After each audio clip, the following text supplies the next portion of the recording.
അങ്ങനെ രാവിലെ തന്നെ ഞങ്ങളിതാ പാലുകാച്ചി വീട്ടിലോട്ട് പോവാണ്. അമ്മയും അച്ഛനും രാവിലെ പോയിട്ടുണ്ടായിരുന്നു കേട്ടോ. അങ്ങനെ അവിടെ ചെന്നപ്പോഴത്തേക്ക് ഒരുവിധം കാര്യങ്ങളെല്ലാം കഴിഞ്ഞു. അതായത് പാലുകാച്ച കാര്യങ്ങളെല്ലാം കഴിഞ്ഞിട്ടുണ്ടായിരുന്നു. നേരെ വല്യമ്മച്ചിയുടെ കയ്യിൽ മോളെ കൊണ്ട് കാണിച്ചു. മോള് വന്നത് പിന്നെ ആദ്യമായിട്ടാണ് നമ്മൾ കായംകുളത്തോട്ട് വരുന്നത്. അതുകൊണ്ട് തന്നെ വല്യമ്മച്ചി മോളെ കണ്ടിട്ടില്ല. പിന്നെ വീഡിയോസിൽ മാത്രമേ കണ്ടിട്ടുള്ളൂ കേട്ടോ. പിന്നെ ഋതുട്ടനെ കളിപ്പിക്കാൻ ഋതുട്ടൻ 2 ചേച്ചിമാരുടെ അടുത്ത് ഇരിപ്പുണ്ട്. പിന്നെ അവർ കളിപ്പിച്ചുകൊണ്ടൊക്കെ ഇരിക്കുകയായിരുന്നു കേട്ടോ. പിന്നെ കൂടുതൽ സമയം വല്യമ്മച്ചിയുടെ അടുത്ത് തന്നെ ആയിരുന്നു മോള്. പിന്നെ എല്ലാവരും എടുത്തോണ്ട് നടക്കായിരുന്നു. എൻ്റെ കയ്യിൽ കിട്ടിയിട്ടേ ഉണ്ടായിരുന്നില്ല കേട്ടോ. അങ്ങനെ പിന്നെ എന്താ മോളൊന്ന് ഉറങ്ങി കഴിഞ്ഞപ്പോഴത്തേക്ക് ഞാനും അമ്മുമോളും കൂടെ പിന്നെ മുകളിലൊക്കെ പോയി ഒന്ന് കണ്ടിട്ടൊക്കെ തിരിച്ചിറങ്ങി വന്നപ്പോഴത്തേക്ക് ഇതാ ഫുഡൊക്കെ റെഡി ആയിട്ടുണ്ടായിരുന്നു.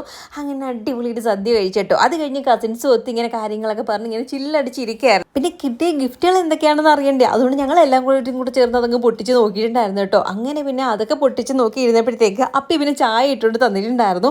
അങ്ങനെ ചായയും കുടിച്ച് കുറച്ച് നേരം കാര്യങ്ങളൊക്കെ പറഞ്ഞ് ഒരു ഫോട്ടോ ഒക്കെ എടുത്തിട്ട് ഇരുന്നപ്പോഴത്തേക്ക് ഇതാ വല്യമ്മച്ചെടുത്ത് പിന്നെ ഞങ്ങൾ ടാറ്റയും പറഞ്ഞ് ഞങ്ങൾ അവിടെ നിന്ന് ഇറങ്ങിയിട്ടുണ്ടായിരുന്നു. നേരെ പിന്നെ ബീച്ചിലോട്ട് വിട്ടു കേട്ടോ.